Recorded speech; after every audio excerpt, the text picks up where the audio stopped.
안녕하세요. 오늘도 사연살롱을 찾아주셔서 감사합니다.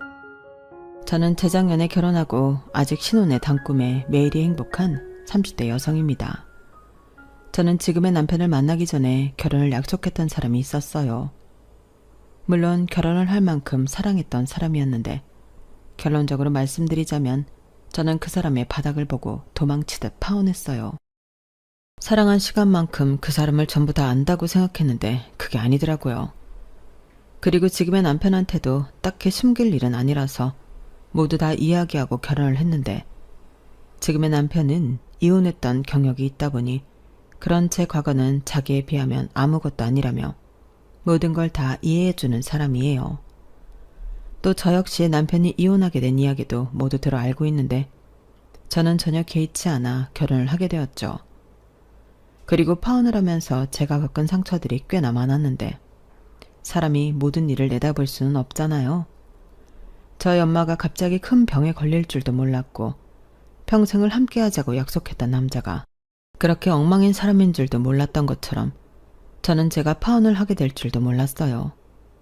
그래서 그때 속 시원하게 전부 이야기하지 못한 게 꽤 있었는데 엄마도 아프시고 그때는 경황이 없게 그 집구석에 파혼 통보를 했던 터라 속에 쌓인 분노 표출도 제대로 하지 못했어요. 그런데 이런 걸 조금 오바해서 한이라고 하나? 두고두고 후회가 되고 마음에 걸리더라고요. 내가 왜 그것들을 곱게 보내줬을까? 어디 가서 얼굴도 못 들고 다니게 개망신이라도 시켜줬어야 하는 거 아니었나? 정말 별의별 생각을 꼬리에 꼬리를 물며 했어요.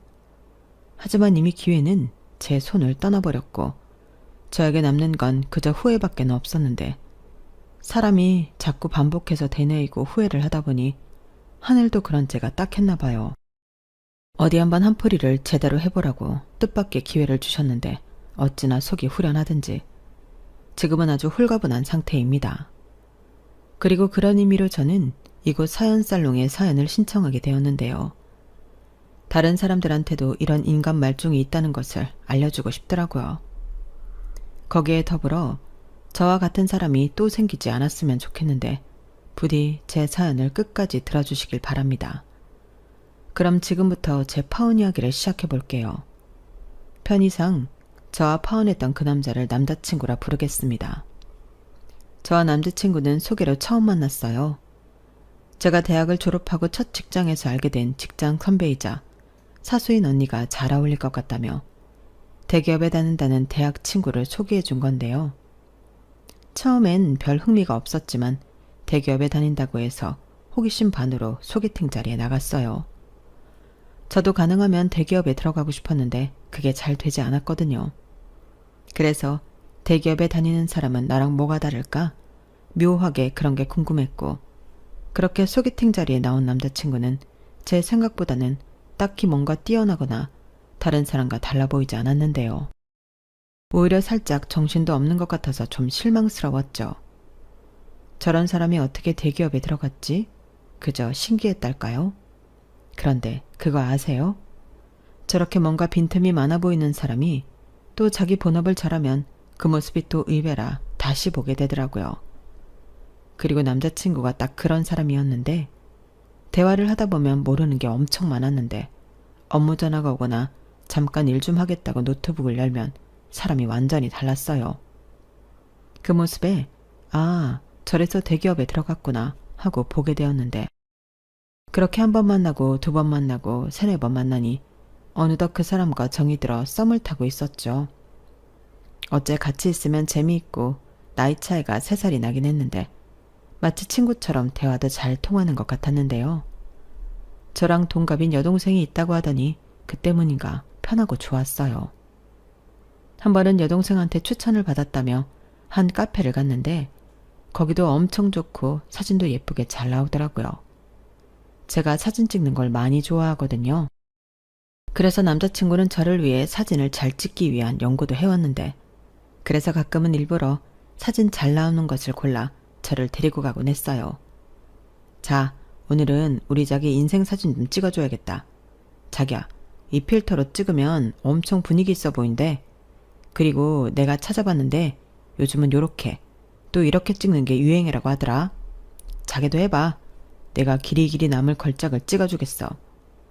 이렇게 저를 위해 맞춰줬는데 솔직히 사진 좋아하는 여자들, 남자들이 별로 안 좋아한다고 알고 있었기에 저는 남자친구가 너무 고마웠어요. 저를 만나기 전에는 프로필 사진에 아무것도 없을 정도로 사진에 무관심했던 사람이었는데 저를 위해 저렇게 노력을 해주니 고맙지 않을 수가 없었죠. 그렇게 처음엔 호기심으로 만난 남자친구는 나중엔 제가 더 많이 좋아하게 되었는데 주변 사람들은 이상하게도 제가 만나는 남자가 어떤 남자인지는 안중에 없고 대기업에 다닌다는 것을 제일 부러워했어요. 사실 그것도 좋지 않을 이유가 없지만 제가 좋아하는 건 제 남자친구의 살뜰한 성격인데 아무리 얘기를 해도 사람들은 제 진심을 믿지 않더라고요. 그저 저를 대기업에 다니는 남자 만나 로또 맞은 여자 정도로 아는 것 같았는데 그때는 솔찬히 억울하기도 했어요. 하지만 남자친구를 소개해준 사수언니는 괜히 사람들이 생각 없이 떠드는 소리에 일희일비할 것 없어. 다 네가 부러워서 그러는 거야. 라며 제 기분을 풀어줬는데 저도 그때부터는 사수언니 말처럼 그런 의미 없는 남의 말은 신경 쓰지 않기로 했는데 그들이 보기에 내 남자친구가 괜찮아 보이나 보다. 오히려 좋게 생각했어요. 거기에 아울러 남자친구와 어울리는 여자가 되기 위해 저는 자기계발도 열심히 했는데요. 남자친구는 저희 그런 노력하는 모습을 많이 좋아해줬죠. 사실 나중에라도 저 역시 대기업에 이직할 수 있으면 좋겠다는 생각을 하고 있었거든요. 그래서 남자친구에게 많이 도와달라고 했고 남자친구는 흔쾌히 알겠다고 하고 실질적인 도움을 많이 줬어요. 그러면서 자기도 우리 회사 와서 우리 사내 커플하면 엄청 좋겠다. 사내 커플이 결혼하면 회사에서 주는 혜택도 있어. 결혼식장 지원도 되고 복지샵에서 가전제품도 할인해준다? 짱이지? 이렇게 말하는데 남자친구는 그렇게 저와 결혼 이야기를 하는 걸 좋아했었죠. 그리고 저 역시도 연애기간이 좀 지나다 보니 자연스럽게 남자친구와 결혼하고 싶은 마음이 있었는데 쑥스럽기도 하고 민망하기도 해서 저는 제 입 밖으로 결혼에 대한 이야기는 잘하지 않았어요. 그도 그럴 게 제가 아버지가 안 계시거든요. 엄마와 아빠가 일찍 이혼하셔서 저는 엄마 밑에서 자랐는데 혹여 남자친구 집에서 홀엄마 밑에서 자랐다고 저를 싫어할까 솔직히 두려웠어요. 지금 생각하면 너무 웃긴 일인데 이미 그때는 저나 남자친구나 우리는 결혼할 거라는 생각을 하고 있었죠. 그리고 남자친구는 저희 집에도 놀러와서 저희 엄마와 만나고 함께 식사를 하기도 했었는데요. 남자친구가 워낙에 외향적이고 처음 보는 사람과도 잘 지내는 사교적인 성격이라 저희 엄마와도 금방 친해졌어요. 그래서인지 저희 엄마는 남자친구의 성격이 너무 좋다며 둘이 잘 됐으면 좋겠다고 하셨는데 저는 엄마의 그런 마음을 모르지 않았어요. 저희 엄마는 내심 혼자 저를 키웠기 때문에 제가 좋은 사람만 만난다면 하루빨리 가정을 이루고 안정적으로 살길 바라셨거든요. 그리고 때마침 남자친구를 보니 그 마음이 더 커지게 되었고 거기엔 남자친구의 안정적인 직장도 한몫한 듯 했는데 어디에 내놔도 남자친구는 남들이 부러워할 사윗감이라고 생각하셨어요. 그러니 저희 엄마도 남자친구한테 엄청 잘해줬는데 남자친구는 그런 대접하는 걸 좋아라 했죠. 뭐 남이 나를 잘 대접해주고 칭찬을 해주는데 싫어할 사람은 없잖아요. 그리고 자기가 예쁨을 받는다고 생각하니 자신감이 뿜뿜했던 건지 남자친구는 곧잘 저희 엄마를 어머니 어머니 하며 잘도 넉살을 늘어놓았는데 갑자기 삭막했던 저희 집이 안락하게 느껴졌어요. 솔직히 제가 살가운 성격도 아니고 애교가 있는 딸도 아니라서 저희 집은 오랫동안 그저 조용한 절간 같은 분위기였거든요. 그러니 저희 엄마는 아들 같은 사이가 생겼다며 정말 많이 좋아하셨는데요. 저도 좋았죠. 그리고 저 역시 넘어야 할 산이 있었는데 그건 바로 남자친구 집에 인사를 가는 거였어요. 그때는 어찌나 떨리던지 물도 제대로 넘기지 못할 정도였는데 남자친구 집은 제가 걱정했던 것과 달리 제가 홀엄마 밑에서 자랐다는 걸 아시는데도 저에게 살갑게 잘해주셨어요. 게다가 집안 분위기도 너무 좋았는데 평상시 꿈꾸던 따뜻한 집이랄까요? 그런 느낌을 받아서 절로 미소가 지어졌는데 남자친구의 좋은 성격도 다 이런 집안 환경에 영향을 받은 것 같더군요. 더욱이 저랑 동갑이라는 여동생은 말로만 들었지만 생각보다 엄청 편하고 저를 잘 챙겨줬는데 누가 현실남매 아니랄까봐 둘이 티격태격하는 모습이 옆에서 보기에 너무 재미있었어요. 제가 다른 형제가 없다 보니 남매 사이라는 게 이런 거구나 신기하더라고요. 유나라고 했지? 나는 인간 여동생 박준이야. 얘기 많이 들었어. 나랑 동갑이라며? 우리 어쩌면 건너 친구 막 겹치고 그러는 거 아니야? 아무튼 우리 오빠랑 연애하는 건 솔직히 비추인데. 이렇게 만나게 돼서 반가워. 야, 박준이. 무슨 비추야. 완전 강추지. 그리고 우리 결혼할 사이인데 이름 막 부르지 마라. 어디서 새언니 이름을 막 불러. 아, 그리고 내가 미리 경고하는데 시누이 짓 할 생각은 하지도 마. 웃기고 있네. 아직 식 안 올렸잖아. 식 올리기 전까지는 내 친구야. 그치 유나야. 그리고 우리 오빠에 대해 궁금한 건 나한테 물어봐. 본인이 본인에 대해 투명하게 공개했겠어? 내가 진실을 말해줄게. 무엇이든 물어봐. 아, 그럼 우리 집에 시집 안 온다고 하려나? 아우 시끄러워. 너는 오빠가 모처럼 여자친구를 데려왔는데 왜 이렇게 까칠하게 구니? 그러다 정말인 줄 알고 유나가 믿으면 어쩌려고 그래. 유나야, 제 말 듣지 마. 우리 아들 진짜 괜찮은 애거든? 주변에서도 대기업 다니는 아들이라고 얼마나 자기 딸 소개시켜달라고 난린대. 근데 우리 아들은 유나 너밖에 없다고 하더라. 그래서 여담이지만 좋은 혼처도 많이 놓쳤어. 그래서 내가 너 진짜 어떤 앤지 보고 싶었다. 근데 지금 보니까 너무 예쁘고 참하네. 우리 아들이 왜 그렇게 유나 노래를 했는지 알겠어? 거참 당신은 뭐하러 그런 얘기를 해. 괜히 유나가 오해하잖아. 유나야, 그래봤자 고작 한두 명이었어. 그것도 말만 좀 나왔을 뿐이지 아무 일도 없었다. 그치 박준호? 아빠도 참 그게 더 수상하거든. 별소리를 다 해. 나보다 유나가 아까운 게 맞지. 봐봐. 유나는 예쁘지 싹싹하지. 그리고 성격도 얼마나 꼼꼼한데. 박준이랑 완전 달라. 아이씨, 왜 자꾸 나를 걸고 넘어져. 그래, 오빠 네 여자친구 짱이다. 됐냐? 됐다 그래. 그렇게 인정해주니까 얼마나 좋아. 그리고 앞으로도 유나 데리고 집에 자주 놀러 올 거니까 잘해줘.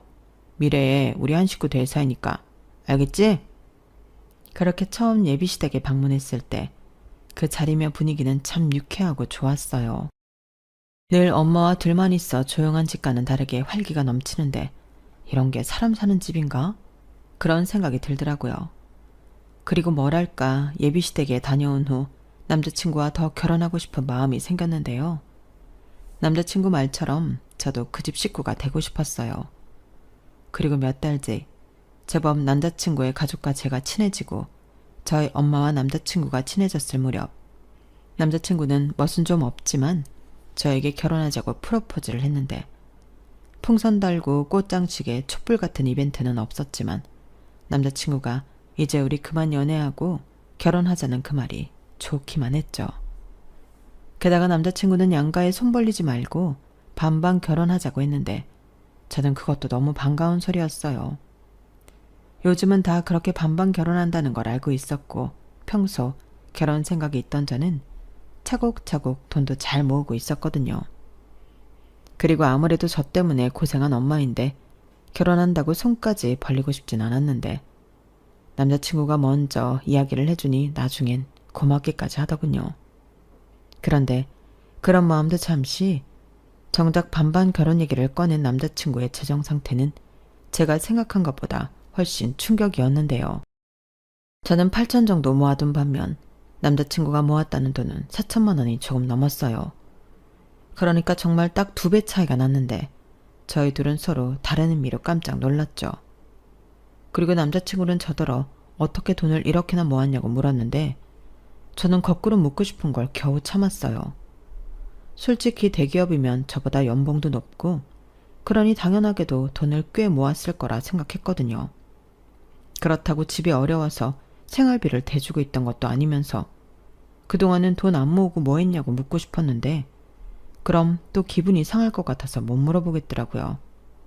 하지만 내심 반반 결혼인데 남자친구가 모은 돈을 기준으로 하면 둘이 합쳐 8천만 원이고 그 돈으로 신혼집에 결혼식에 신혼여행까지 다 할 엄두가 나지 않아 계속 가만히 있을 수는 없었는데 그건 얘기해야겠더라고요.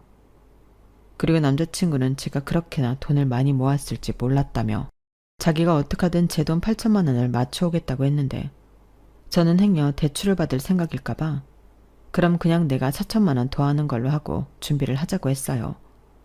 하지만 남자친구는 아니야, 그럼 반반 결혼이 아니지. 일단 집에 얘기는 해보려고.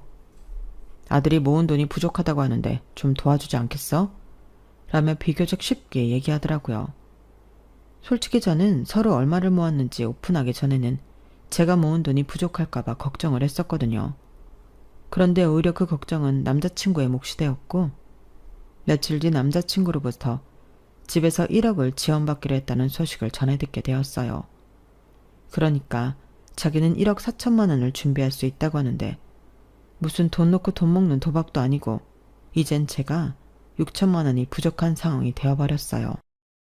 그리고 남자친구는 생각해보니 8천만 원씩 둘이 합쳐봤자 1억 6천만 원인데 그 돈으로 서울의 아파트 전세는 택도 없지 않냐며 집에서 1억 해준다고 해서 좋다고 했는데 어째 저도 부족한 돈을 만들어 오라는 듯 들리더군요. 그래서 정말 그러긴 싫었지만 엄마한테 슬쩍 이야기를 했고 엄마는 무슨 그런 걱정을 하냐며 저에게 2억 가까이 된 통장을 건네셨어요. 그리고 엄마는 저에게 엄마도 우리 딸 시집갈 때 쓰려고 모아놓은 돈이 있지. 너는 그런 일이 있으면 엄마한테 말을 하지. 왜 혼자 소가리를 하고 있었어? 자, 이거 가져가서 결혼 준비했어. 라고 하셨는데 정말 선뜻 그 통장을 덥석 챙길 수가 없겠더라고요. 분명 저 돈 모은다고 엄마가 고생했을 게 뻔했는데 너무 미안했어요. 그래서 저는 부족한 6천만 원만 달라고 나머지는 엄마가 쓰라고 말씀을 드렸는데요. 엄마는 싫다고 저더러 가지고 있으라고 하셨죠. 하지만 이걸 다 가져가면 또다시 남자친구는 반반 결혼을 위해 돈을 맞춰야 할 것 같았고 저는 나중에 제가 돈 필요하다고 할 때 도와줄 비상금이라고 생각하고 엄마가 들고 있어 달라고 했는데 엄마는 저의 그 말에는 알겠다고 수긍하셨어요. 그리하여 저는 남자친구처럼 1억 4천만 원을 맞춰 우리 둘이 2억 8천만 원이라는 돈을 가지고 결혼 준비를 하게 되었는데 확실히 자금이 넉넉하니 편하긴 하더라고요. 하지만 서울의 아파트 전셋값은 생각했던 것보다 훨씬 비쌌는데 사람 눈이라는 게 그렇잖아요. 마음에 드는 곳 한 번을 보니 다른 거 눈에 들어오지 않고 어떡하든 그 집으로 하고 싶었는데 저희가 신혼집으로 꽂힌 집은 한강이 보이는 아파트였어요. 그러니 말하지 않아도 전세 가격이 어느 정도인지는 예측이 되실 텐데 저희 예산으로는 어림도 없었죠. 그래서 눈물을 머금고 눈을 낮추기로 했는데 어차피 매매도 아니니 나중에 우리 집 살 때를 생각해 일단은 참기로 했어요. 그리고 돈에 맞춰 적당한 곳을 고르긴 했는데 역시나 성에는 차지 않는 건 어쩔 수 없더군요. 일단 남자친구는 평수 자체가 아쉽다고 했는데 자기는 아무리 신혼이라고 해도 조금 넓은 집에서 시작하고 싶다고 했거든요. 누가 그러는데 시작을 어떻게 하느냐에 따라서 사는 게 달라진대. 처음 시작부터 넓은 집에서 살면 앞으로도 계속 넓은 집에서만 산다고. 주변에서 집은 좀 무리해서 하더라도 넓은 평수로 하라고 하더라고. 뭐? 둘이 사는데 뭐하러? 나중에 애기 태어나면 모를까. 나는 그건 좀 아닌 것 같은데. 물론 여유가 있으면 우리 전에 봤던 것처럼 30평대 아파트 가면 좋지. 근데 현실은 아니잖아. 그리고 긍정적으로 생각하면 이런 경험을 또 언제 해보겠어. 우리 좋게 생각하자.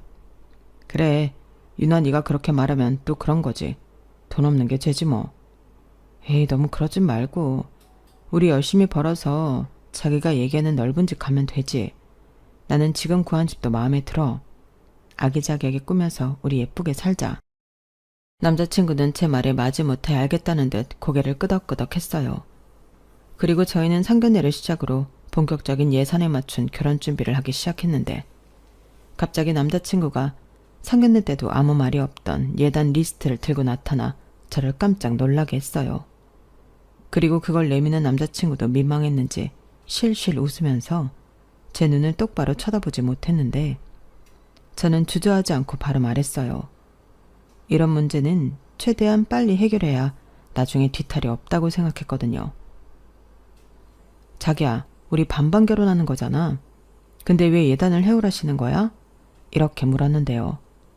그러자 남자친구는 제가 이렇게 말할 줄 이미 예상했다는 듯 그게 우리 부모님 입장에서는 1억을 지원해 주는 거니까 예단을 받긴 해야겠더라고. 또 나는 미처 생각을 못했는데 보는 눈도 있고 우리 엄마 아빠 체면도 있잖아. 그리고 내가 다 물어봤는데 예단은 당연히 여자 쪽에서 해오는 게 맞다고 하더라고. 구색은 맞춰야지 라고 하는데 정말 남자친구를 만나면서 그렇게 황당했던 적이 없었어요. 거기에 덧붙인 말도 기가 막혔는데 뭐라고 했는지 아세요? 대신 너무 과하지 않게 적었다고 했으니까 너무 싫은 티는 내지 마. 어차피 시집 오는데 좋게 해서 오면 유나 너도 좋지. 이렇게 말을 했는데요. 언뜻 리스트에 적힌 목록을 살펴만 봐도 명품 가방에 밍크코트, 거기에 비싸다는 로봇 청소기, 뭐 그런 게 다 적혀 있었어요. 도대체 뭐가 과하지 않다고 하는 건지 저는 남자친구를 한참이나 불만 섞인 얼굴로 쳐다봤죠. 그러면서 속으로 이래서 결혼 준비하는 동안 그렇게 죽어라 싸운다고 하는 거구나 그런 생각을 했는데 분명 남자친구는 아무 말도 하지 않았지만 물러설 기미는 보이지 않았어요. 오히려 그런 태도에 예단은 꼭 받겠다는 굳은 의지가 느껴졌는데 제 입장에서는 보태준 돈도 있으니 당신들도 본전은 뽑아야겠다는 소리로밖에는 들리지 않았어요. 그래서 아닌 건 아니니 저는 제가 먼저 남자친구에게 아무리 생각해도 똑같이 반반 돈에서 결혼을 하는데 이 목록은 과해도 너무 과하다고 저는 남자친구 편에 그 예단 리스트를 돌려보냈어요. 그리고 당연한 소리지만 남자친구 얼굴은 딱딱하게 굳었는데요. 저 역시 마음이 좋진 않았죠. 그리고 그 뒤 한 3일 정도는 누가 먼저랄 것도 없이 서로 연락도 하지 않고 보이지 않는 신경전을 벌였는데 그 순간은 결혼이고 뭐고 우리가 어떻게 될지 가늠할 수 없게 되었어요. 지금이야 어차피 파혼할 인연이었는데 그럼 그때 했으면 좋지 않았을까 그런 생각도 들지만 그때는 그 예단 문제만 해결되면 결혼할 수 있다고 생각해서 제 속만 끓이고 있었어요. 그리고 그런 시간이 얼마 동안 더 지속되다 보니 보다 못한 저희 엄마가 걱정스러운 얼굴로 왜 그러냐 물으셨는데 처음엔 엄마까지 걱정시키고 싶지 않아서 아니라고 아무 일도 없다고 거짓말을 했죠. 하지만 말만 아니라고 하면 뭐 하나요? 이미 제 얼굴 표정은 그게 아니었는걸요. 그러니 엄마는 없긴 뭐가 없어. 네 얼굴에 다 써있다. 왜? 박서방이랑 싸웠어? 무슨 일인데? 엄마한테 말해봐.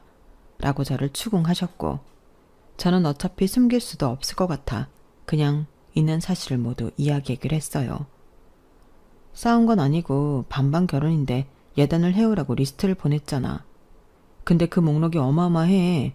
못해도 4, 5천은 들겠던데? 그래놓고 뭐? 과하지 않게 적었다고? 그럼 과하게 적으면 어떻게 되는 거야? 그냥 1억 받은 거 돌려주라고 할까봐. 그냥 대출받아서 이자 내는 게 더 싸겠어. 라고 모든 사실과 제 마음을 모두 털어놓았는데 확실히 속은 시원하더군요. 그리고 엄마는 제 말을 다 듣고는 별것도 아니라는 듯 저더러 그런 문제가 있으면 진작에 말을 하지. 뭐하러 속을 끓이고 있어. 그냥 예단해서 가. 너 어차피 엄마가 준 돈 다 안 받아갔잖아. 돈이 없는 것도 아닌데 뭘 고민해. 그냥 좋게 해드린다고 해. 라고 하셨는데 그래도 그렇게는 제가 손해보는 것 같아서 싫다고 했어요. 그러자 엄마는 어차피 너 그거 안 해가면 시집가서도 평생 그 말 듣고 살아야 한다. 예단도 안 해온 며느리라고 시집살이 시키시면 어쩌려고 그래. 그냥 해달라는 대로 해가서 생색이나 내고 살아. 그게 현명한 거야. 어차피 넣어주려고 모아둔 돈인데 아껴서 뭐하게. 라고 다시 한번 저에게 예단을 해가라고 하셨는데요. 엄마는 쐐기라도 박듯 저에게 당신은 예단이 아니고 우리 딸 좀 잘 봐주세요 하는 뇌물이라고 생각하겠다고 다시금 통장과 도장을 꺼내 제 손에 쥐어주셨어요. 그리고 통장은 제가 빼간 6천을 뺀 나머지 1억 4천여만 원이 들어있었는데 예단은 하고도 남을 돈이었죠. 결국 저는 저희 엄마의 끈질긴 설득 끝에 남자친구에게 예단을 해가겠다고 이야기했어요. 그러니 다시 그 리스트를 가지고 오라고 해서 견적을 내봤는데 정확히 5,279만 원이 나오더군요. 그 숫자를 확인하는데 저도 모르게 헛웃음이 나왔어요. 1억을 보태주고 5천만 원 넘게 뜯어가시면 그게 1억을 보태준 게 맞는 걸까요? 그래도 뭐 다들 이 정도는 해간다고 하니 저는 내키지 않았지만 그 예단들을 준비하겠다고 했는데 처음 좋았던 시부모님의 이미지는 다 깨진 뒤였어요. 하지만 겉으로는 여전히 유나야 하시며 저를 친근하게 부르셨는데 그때는 어떤 모습이 진짜일까 경계심만 생기더군요. 거기에 저랑 동갑이었던 예비신우는 뭐가 그렇게 바쁜지 도통 볼 수가 없었는데요. 정말 신기하게도 예단 문제가 해결되니 아무 일도 없었다는 듯 남자친구는 다시 사랑꾼이 되었어요. 다행히 예비시댁도 바라던 예단을 다 받게 되어 불만이라는 게 사라진 건지 그 뒤로는 아무런 태클도 걸지 않았는데 그때부터는 결혼 준비가 일사천리로 진행이 되었어요. 한동안 신경전을 벌이느라 준비가 멈췄으니 바쁘더라고요. 그리고 그렇게 빠르게 진행된 결혼 준비는 어느덧 막바지에다 결혼을 한 달 앞두게 되었는데 스튜디오 사진도 다 찍었고 청첩장도 다 돌린 상태였어요. 다만 주변에서 예단을 너무 빨리 해서 주지 말라고 하는 소리가 있어 그것만 좀 나중으로 미루고 있었는데 뭐 저한테 말은 하지 않았어도 본인들은 빨리 받고 싶어 애가 터졌을 거예요. 그래도 어차피 줄 예단이니 조금 더 시간을 끌고 싶은 마음이 있었는데 그런 마음이 나빴던 걸까요? 언제부턴가 엄마가 피곤하다, 어지럽다, 속이 더부룩하다 하시며 평소랑은 다르게 얼굴색이 나빠지셨는데 자식들 입장에서 걱정을 안 할 수가 없었어요. 게다가 저는 한 달 뒤면 시집을 갈 딸이었으니 더 미룰 수도 없이 엄마를 모시고 병원을 찾았는데 평소 같으면 됐어, 엄마가 알아서 해 라며 거절했을 엄마가 아프시긴 많이 아프신지 제가 병원 예약을 했다고 하니 순순하게 따라 나서시더라고요. 그리고 엄마는 그렇게 따라간 병원에서 간암 상기 판정을 받으셨는데 그때는 하늘이 무너지는 기분이었어요. 한 달 뒤 결혼을 앞두고 있는데 엄마가 암이라니 갑자기 앞이 캄캄해졌는데 저희 엄마도 마찬가지였죠. 하지만 애써 당신은 괜찮다고 저는 결혼 준비만 생각하라고 웃으며 말씀하셨는데 그땐 도저히 눈물을 참을 수가 없었어요. 그러자 엄마는 울긴 왜 울어? 엄마 멀쩡해. 엄마 치료 잘 받을 거고 우리 딸 결혼식에도 참석할 거야. 우리 딸 웨딩드레스 입는 걸 꼭 봐야지. 우리 딸 엄마 못 믿어? 라고 하시며 당신도 터져 나올 것 같은 눈물을 애써 삼키며 말을 이어가셨는데 저는 아무 말도 하지 못했어요. 그리고 곧 있으면 남편이 된다고 심적으로 의지하고 싶은 마음에 저는 남자친구에게 전화를 걸어 이 사실을 이야기했는데 남자친구 역시 많이 놀란 듯 아무 말도 하지 못하더군요. 저는 그 침묵이 저를 위로하는 것만 같았어요. 자기야, 우리 엄마 어떡해? 우리 엄마 잘못되면 나는 어떡해? 에이, 무슨 말을 그렇게 해. 저기, 일단 나도 너무 놀라서. 유나야, 미안한데 내가 다시 전화할게. 정신 똑바로 차리고 어머니 옆에 꼭 붙어있어. 알겠지? 이렇게 정신없이 전화를 끊은 남자친구였는데 몇 시간이 되지 않아 예비시댁에서 아주 난리가 났다 하더라고요. 아무래도 저희 엄마 검사 결과 때문에 집안이 뒤집어진 것 같았는데 저는 그래도 사돈이라고 많이 놀라시고 걱정하시나 보다 라고 생각했다가 어이없는 소리를 듣게 되었어요.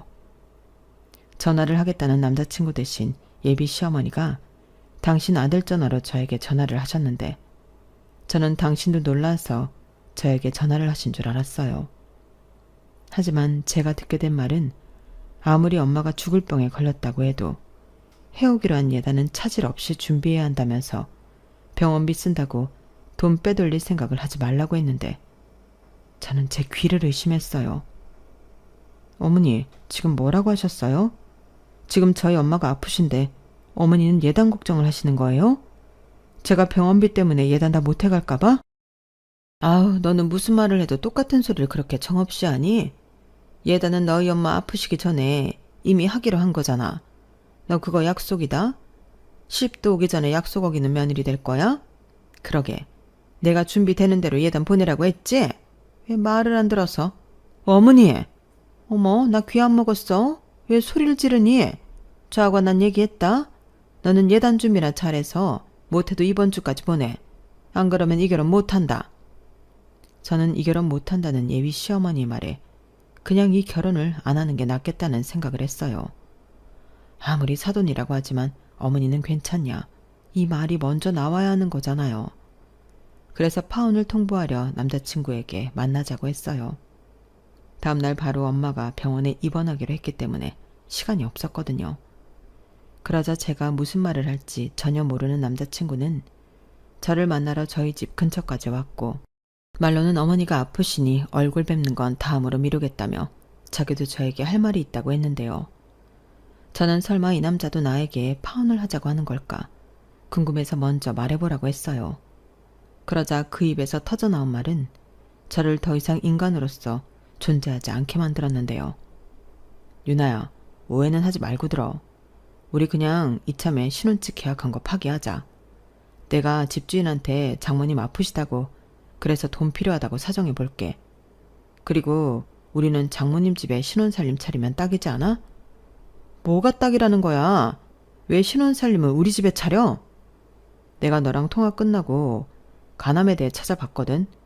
근데 그게 살 확률이 많이 낮더라. 이식을 받지 않으면 힘들다고 하더라고.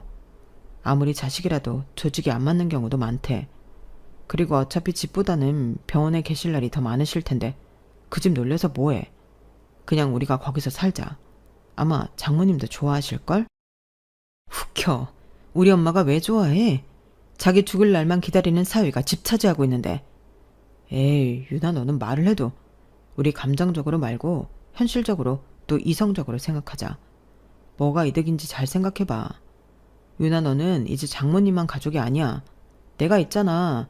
또 우리 엄마 아빠도 있고. 곁에 오래 있을 사람을 생각해야지. 그리고 내가 이 말은 언젠가는 좀 하려고 했는데 우리 집에서 해준 1억 그게 빚을 내서 해준 거라고 하네. 큰 집에서 도와주셨다고 하는데 그 돈을 달라고 성화야. 그래서 엄마 아빠가 좀 힘들어 하시는데 우리 신혼집 문제도 해결했으니까 1억 다시 우리 엄마 아빠한테 돌려주자. 내가 옆에서 도저히 내 부모가 추심당하는 꼴을 못 보겠어. 그 입 안 닥쳐? 그러니까 준 돈도 돌려받고 예단도 그대로 받겠다는 거네. 와, 이거 진짜 칼만 안 들었지 날강도 아니야? 그래놓고 뭐? 내 부모가 추심당하는 꼴을 못 보겠어? 그럼 나는 내 엄마가 저렇게 암화 걸렸는데 내 속은 어떨 것 같은데. 그래놓고 뭐가 어쩌고 저째? 우리 엄마 내일 당장 어떻게 되는 사람이야? 아주 고사를 지내라. 어떻게 그딴 말을 지금 내 앞에서 할 수가 있냐고. 현실적, 이성적, 지랄 연병하고 있네. 야, 그 더러운 입 꼭 다물고 니네 부모한테 가서 전해. 예단 구경할 생각도 하지 말라고. 그리고 이 결혼 안 해. 뭐? 이제 와서 이러면 어떡해. 우리 청첩장도 다 돌렸잖아. 그리고 위약금은 어쩔 건데. 네가 다 낼 거야? 그래. 너 같은 쓰레기랑 결혼하는 것보다는 그게 싸지. 내가 깨는 결혼이니까 내가 위약금 낼게. 대신 너는 다시는 내 눈앞에 얼쩡거리지 마. 알겠어? 저는 너무 화가 나서 있는 힘껏 소리쳤어요. 태어나 그렇게 큰 소리를 내본 적이 없었는데 저절로 그렇게 되더라고요. 그리고 그런 저의 모습이 낯설고 무서웠는지 남자친구는 아무 말도 하지 못했는데 정신을 덜 차린 건지 집에 돌아가서는 제 말을 그냥 하는 소린 줄 알았는지 기분을 풀랍니다. 그리고 차분히 생각해보면 자기 말이 다 맞는 말이라며 또 정성스럽게 개소리를 문자로 찍어보냈는데 저는 아주 단답형으로 답장을 보냈어요. 꺼져. 이렇게 보냈거든요.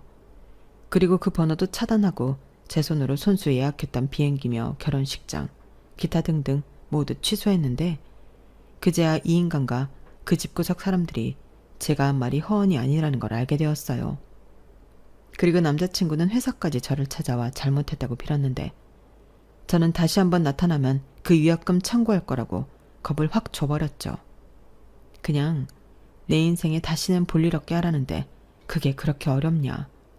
저는 또 이성줄을 놓고 말았는데 그때는 제정신으로 있기가 힘들 때였어요. 그래서 회사에 휴직계도 내고 엄마 병간호에 매달리기로 한 저였는데 그때는 제 남은 인생을 엄마한테 준다고 해도 기꺼이 줄 수 있을 정도로 간절했어요. 가족이라고는 세상에 엄마 한 사람뿐인데 엄마가 없어진다면 제가 없어지는 것 같았거든요. 그리고 엄마는 제가 파혼한 사실을 수술 뒤에 알게 되셨는데 자기 때문에 그렇게 된 거냐고 미안해 하셨고 저는 엄마 덕에 똥을 피할 수 있어 다행이라고 말했어요. 사실 그 말이 진짜거든요.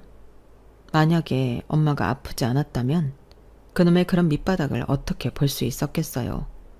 분명 예정대로 결혼을 했어도 그런 못돼 먹은 이기적인 심보에 저는 이혼을 했을 거라 장담하는데 그 후로는 엄마와 저는 병을 이긴다는 마음으로 하루하루 버티고 극복하며 함께 있었어요.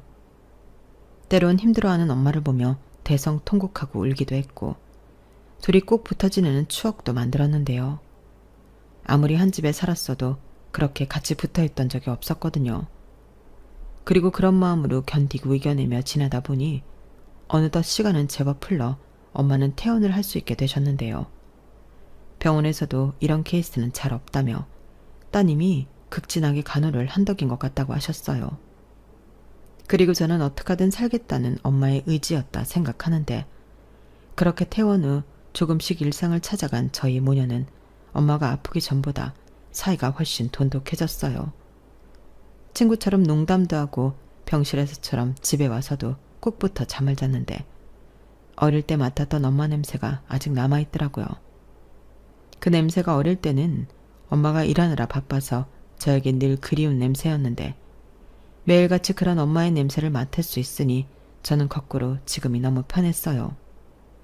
그렇게 저희 모녀는 완치 판정을 받는 그날까지 함께 싸우겠다는 의지를 다지며 매일 조금이라도 더 행복하려 노력했는데 그 사이 저는 회사에도 다시 나가고 제 일상을 완전히 회복했죠.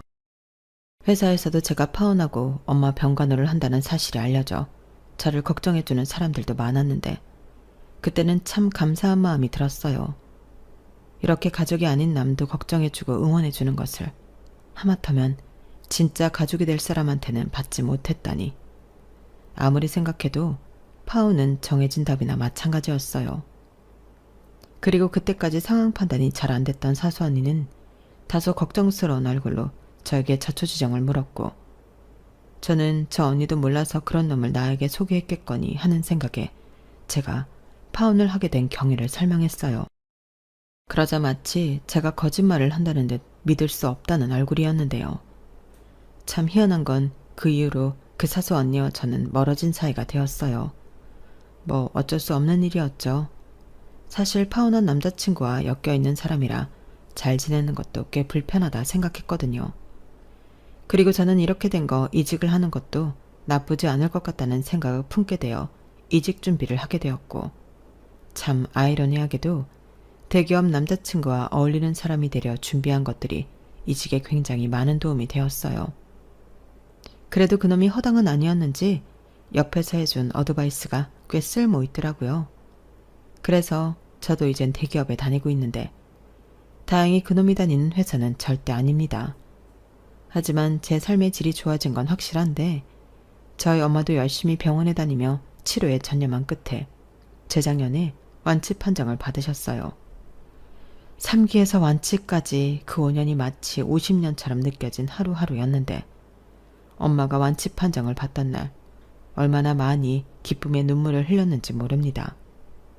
그리고 암이라는 게 아무리 완치 판정을 받았다고 해도 재발할 수 있는 고약한 놈이라 더 열심히 건강관리를 하며 병원에 정기적으로 다녀야 했는데 사람의 인연은 참 알 수가 없어요. 제 지금 옆에 있는 남편이 그 병원에 근무하는 의사 선생님이거든요. 제가 엄마 덕에 병원 생활을 오래 하고 또 통원한다고 병원에 자주 오니 그런 기가 막힌 인연도 만날 수 있게 되었어요. 저희 남편은 내과의로 가끔 외래진료를 볼 때만 만날 수 있었는데 그렇게 인연을 키워오다 서로 좋은 감정을 갖게 되었어요. 그리고 신혼의 단꿈에 젖어 있는 지금도 그간 있었던 일들을 회상하면 놀라울 정도인데 그래도 끝은 모두 해피엔딩이니 얼마나 다행인지 몰라요. 물론 결혼 생활도 더 해봐야 진짜 해피엔딩인지 알 수 있겠지만 여기서 가장 중요한 건 제가 지금 너무 행복하다는 거예요. 대신 그때 파혼하면서 그 못된 인간들 그렇게 순순하게 보내준 게 사실 너무 분했는데 여러분 제가 어떤 일을 또 겪었는지 아세요? 아마 들으시면 깜짝 놀랄 일일 텐데요. 제가 저희 남편 병원에 남편이랑 점심 식사를 하려고 간 적이 있었거든요. 그날은 제가 모처럼 월차를 내고 시간이 많아서 남편에게 서프라이즈를 해주러 간 날이기도 했는데 아니 글쎄 남편 외래 진료에서 저와 파혼한 남자친구와 그 엄마를 보게 되었어요. 딱 보니 진료를 받으러 온 것 같았는데 저를 보더니 두 사람 다 깜짝 놀라더라고요. 저 역시 너무 뜻밖의 만남이라 놀라지 않을 수 없었는데 이내 전 남자친구는 저에게 다가와 아주 반갑다는 듯 인사를 했어요. 그러면서 제 왼손 약지에 껴져 있는 반지를 힐끔 보더니 결혼했어? 라고 물었고 저는 그렇다고 대답했죠.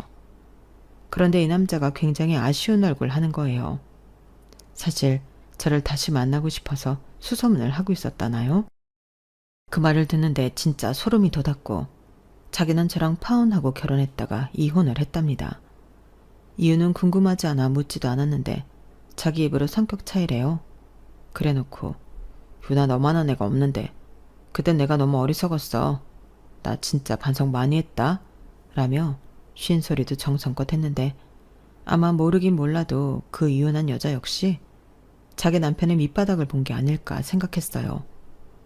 그리고 진료를 마친 남편이 나왔을 때는 예상하지 못한 제 등장에 남편이 많이 반가워했는데요. 저를 보자마자 여보 여기까지 웬일이야? 그새 나 보고 싶어서 왔어? 라며 다정하게 다가왔어요. 이미 병원에서는 저희 남편이 아내 바보로 유명해서 간호사 선생님들도 다 알거든요. 그래서 몇몇 간호사 선생님들이 저를 보고 인사도 하셨는데 그제야 사태 파악이 끝난 저의 파혼한 전 남자친구와 그의 엄마는 벙찐 얼굴이었어요. 꽤나 충격을 받은 듯한 얼굴이었는데 옆에서 남편이 무슨 일이냐고 저에게 묻더라고요.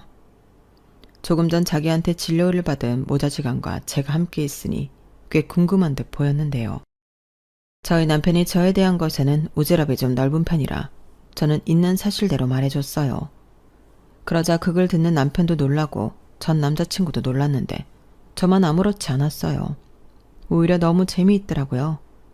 그리고 어쩐지 저를 원망하는 눈으로 보는 듯한 옛 예비 시어머니는 한눈에 봐도 어디가 많이 아픈 듯 얼굴이 많이 야위었는데 나중에 집에 와서 남편에게 드리니 개인정보라 다는 말해줄 수 없지만 위암에 걸려 꽤나 힘든 시간을 보내고 있다고 알려줬어요. 전이도 빠른 편이고 암세포 자체가 수술을 해도 완전히 제거를 할 수 없는 곳에 분포되어 있어. 지금은 항암밖에는 방법이 없는데 어렵네. 이런 말을 들었는데 기분이 참 묘하더군요. 불쌍하기도 하고 쌤통이기도 하고 많은 감정이 뒤섞였어요. 그러게 병이라는 건 누구나 걸릴 수 있다는 건데 왜 그 사람들은 그 당연한 걸 몰라서 저와 저희 엄마한테 그런 무례와 상처를 줬던 걸까요? 그리고 우리 엄마 살 확률 없다고 현실적으로 생각하고 떠들었던 놈이 이젠 저와 처지가 180도 달라졌으니 그것만큼 확실한 복수가 없었는데 이제 좀 자기도 제가 그때 어떤 심정이었는지 알았으면 좋겠네요. 아니 어쩌면 이혼까지 당하고 아픈 엄마까지 돌보느라 그런 감정을 느낄 여유도 없을 것 같긴 한데 제가 모르는 사이 제대로 벌을 받은 것 같아 저는 이제야 반복되는 후회를 멈출 수 있을 것 같아요. 그리하여 제 마지막 복수는 보란듯이 지금의 남편과 행복하게 사는 건데요. 원래 최고의 복수는 저를 아프게 한 그 사람들보다 잘 사는 거라고 하잖아요. 그리고 거기서 끝이 아니라 이제는 완치 판정을 받아 더욱 건강해진 친정엄마와 세상에서 가장 현명하고 인자하신 시부모님까지 있는 저는 천군 만마를 얻은 기분인데 잘 사는 모습을 그들에게 보여줄 수 있어서 다행이에요. 이만하면 저도 저희 엄마도 그 긴 시간 동안 잘 참고 견딘 보람이 있는 거겠죠? 그리하여 저는 이제야 완전히 옛날 기억을 기억 저편으로 묻어두고 앞으로 다가올 행복만을 쫓으며 살아갈 수 있게 되었는데 앞으로 우리 부부가 지금의 마음을 잊지 않고 계속 예쁜 사랑을 할 수 있도록 따뜻한 응원 부탁드립니다. 지금까지 제 사연 끝까지 들어주셔서 대단히 감사드려요. 뿌린 대로 걷는다는 말이 있듯 여러분들의 인생에는 좋은 것만 거둬들이길 바랍니다. 안녕히 계세요. 여러분, 사연 댓글에 응원과 현명한 조언 부탁드려요. 좋아요와 구독은 저에게 큰 힘이 됩니다. 오늘도 좋은 하루 되세요.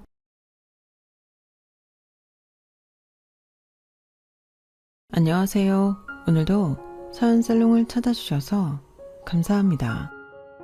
저는 경상도에 사는 40대 여성입니다. 저는 요새 고사성어를 많이 찾아보는데요. 왜냐하면 옛날 말 중 틀린 말이 하나도 없다는 걸 체감하기 때문이에요. 착한 것을 권장하고 악한 것을 징벌한다는 권선징악, 원인과 결과는 서로 물고 물린다는 인과응보, 콩 심은 데에서 콩이 난다는 종두득도, 모두 고사성어이지만 지금의 현실에도 수용되는 말이잖아요. 특히나 인생사 세옹지마라는 말이 있죠.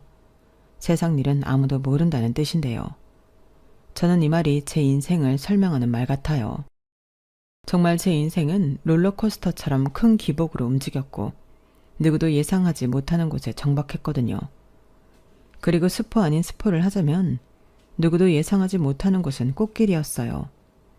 꽃길만 걷게 해준다던 남편을 대신해 제가 저에게도 남편에게도 꽃길을 만들어 주었네요. 제가 어떤 이야기를 전해드릴지 궁금하시죠? 시간 순서대로 차근차근 설명드릴게요. 저희 남편은 역마살이 있어요. 역마살은 한 곳에 머물지 못하고 이리저리 돌아다녀야 하는 애군이 끼인 사람을 말해요. 역마살이 있는 사람은 변화와 이동이 많고 불안정해서 부정적으로 해석되는 경향이 많죠. 특히나 초등학교, 중학교, 고등학교, 직장의 루트를 거쳐야 하는 사람이라면 역마살은 질병인 것도 같아요. 그래서 남편에게 언제 한번 제가 물어봤어요. 학교를 다니면서 직장을 다니면서 힘들지 않았냐고요. 그러자 남편은 한숨을 푹푹 쉬면서 늘 해소되지 못한 상태로 살았다고 해요. 크게 충족되지 못하면서 살았다고요. 그리고 나중에 성인이 되어서는 여행을 자주 나갔다네요. 남편은 여행을 20살부터 시작했어요. 처음엔 돈이 없어서 국내로, 그리고 돈을 더 모아서 해외로 1년에 몇 번이고 여행을 다녔다네요. 그러면서 남편은 사진을 보여주는데 누구보다 행복해 보이는 표정이었어요. 그렇게 여행을 사랑하는 남편은 남들도 이런 여행을 즐길 수 있었으면 좋겠다고 생각했어요. 하지만 여행은 좀 어렵잖아요.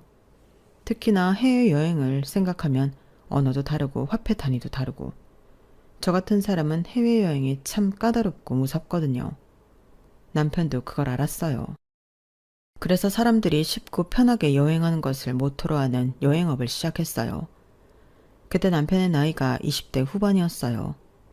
이제껏 자신이 모은 돈과 대출받아 작은 사무실을 만들었고 차근차근 사업을 늘리기 시작해 저를 만났을 땐 이미 사무실을 이전하고 관광버스도 몇 대 있었어요.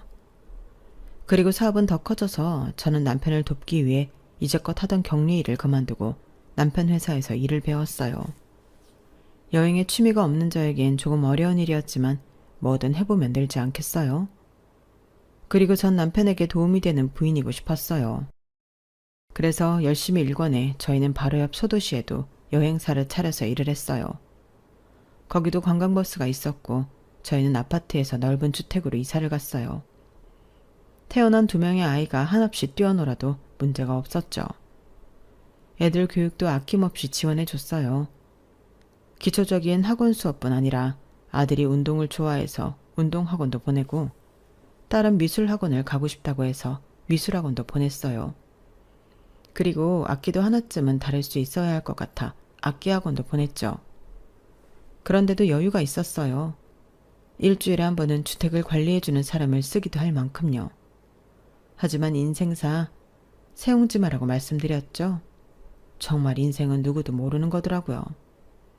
어디서 갑자기 전염성 호흡기 질환이 유행할 줄 누가 알았겠어요. 처음 뉴스를 통해 그 소식을 접한 저는 기분이 쎄했어요. 남편이야 다른 전염성 질환처럼 얼마 못 간다고 했지만 저는 아닐 것 같았거든요. 그리고 아니나 다를까 그 질환은 2년이 넘게 저희 사업을 괴롭혔어요. 국가에서 여행을 막았잖아요.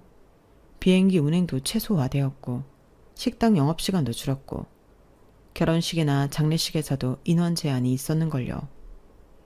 그러니 사람들 자체도 여행을 하지 않으려 했고요. 여행업은 말 그대로 추락했어요. 저희는 수입이 명백히 제로였어요. 그러니 직원들 월급을 주기 위해 관광버스를 팔아야 했고 나중엔 그걸로도 안 되어서 직원을 정리하고 사무실도 정리해야 했죠. 하지만 남편은 발악했어요. 막노동을 하면서까지 회사를 유지하려고 했죠. 저도 고깃집 아르바이트를 하면서 남편을 돕기 위해 노력했어요. 하지만 그럼에도 불구하고 저희 회사는 폐업했어요. 문을 닫았어요. 저희는 남편의 고향으로 왔어요. 저희 수준에 구할 수 있는 집은 한 빌라에 옥탑방밖에 없더군요. 겨우 방이 2개 있고 낡은 화장실이 하나 있는 거실과 부엌이 붙어있는 집을 구했어요. 거기서 내 식구가 온몸을 부대끼며 살았어요. 그런데 이런 일이 있었어요. 어느 날 초등학교 5학년이던 딸이 엉엉 울며 집으로 온 거예요. 저는 너무 놀라서 일을 가야 하는데 가지도 못하고 둥둥거리며 있었어요. 딸은 울음을 멈추지 못하고 제가 안아주려는데도 손을 뻗으며 저에게서 멀어졌어요. 진경이가 나 거지라고 싫대. 이 집 앞에서 기다리면 쥐면 못생긴 고양이가 지나다녀서 무섭대. 이 집 앞에서 나 기다리기 싫대. 쪽팔린대. 진경이 엄마도 나랑 친구하지 말라고 그랬대. 이제 나 어떡해. 진경이밖에 안 남았단 말이야. 이게 다 엄마 때문이야. 저는 그 이야기를 듣고 너무 놀라서 털썩 주저앉았어요. 그리고 제 딸에게 미안하다고 했어요. 저도 울었어요. 그러면서 부둥켜 안으려는데 딸이 저를 밀치고 방으로 들어가더라고요. 저는 살짝 넘어지면서 흐르는 눈물을 계속 닦았어요. 그리고 다음날 저는 진경이 엄마를 찾아갔어요. 그때 당시 제 지갑 사정으론 엄두도 낼 수 없었던 과일 바구니를 사들고 말이에요. 진경이란 친구는 새 아파트에 살고 있었어요. 그에 반해 추레한 저의 모습이 부끄러웠지만 돌아갈 순 없었어요. 초인종을 눌렀어요. 그러자 진경이 엄마가 놀란 얼굴로 저를 쳐다봤죠. 사실 진경이 엄마를 처음 본 건 아니었어요. 진경이란 친구가 제 딸과 그때까지 3년째 같은 반이라 학부모 모임 때 보곤 했죠. 사실 그랬던 사이라서 더 가고 싶지 않았어요. 솔직히 저도 쪽팔렸으니까요. 하지만 제 딸을 위해서 저도 엄마니까 용기를 내었어요. 제가 과일 바구니를 건넸어요. 그러자 진경이 엄마가 바닥에 그걸 내려놓더니 용건이 뭐냐고 했어요. 진경이한테 저희 딸이랑 놀지 말라고 하셨나요? 그래도 애들인데 어른 사정이 뭐가 중요하겠어요. 진경이가 엄마 말 잘 듣는 아이인 거 알아요. 그러니까 진경이한테 한번 말 좀 잘 전해주세요. 그리고 이제 제 딸이 데리러 갈게요. 그럼 되죠? 그러니까. 되긴 뭐가 돼요. 제가 그 집 앞 보고 얼마나 놀랬는지 아세요? 쥐에 고양이에 새똥 뭐 그리 많은지. 그런 비위생적인 공간에 저희 딸이 그쪽 따님 기다리는 것도 싫고요. 그런 곳에 사는 그쪽 따님과 친한 것도 싫네요. 이런 것도 필요 없으니 가져가세요. 그렇게 저는 바구니를 도로 들고 새 아파트를 걸어 나왔어요. 그리고 결심했죠. 애들을 기숙사 학교로 보내기로요. 그럼 최소한 저희가 사는 그 집을 애들 친구들이 보지 않을 테고, 그럼 거지라니 쪽팔린다느니 그런 말 듣지 않아도 될 테니까요. 그래서 저는 다음날 남편에게 통보하듯이 말하고 아이들을 기숙학교로 보냈어요. 전학 비용과 학비, 예상치 못한 지출이 발생했지만 저희야 손가락 빨면 되니까요. 저도 엄마라고 그 상황에선 저희 애들밖에 생각나지 않더라고요. 그래도 그때 종종 아이들과 전화를 하곤 했는데 아이들은 만족하는 것 같았어요. 친구들과 잘 지내는 것 같고 적응도 잘했어요. 그러니 참 다행이더라고요. 저희가 몇 끼 며칠 굶는 건 참을 수 있겠더라고요.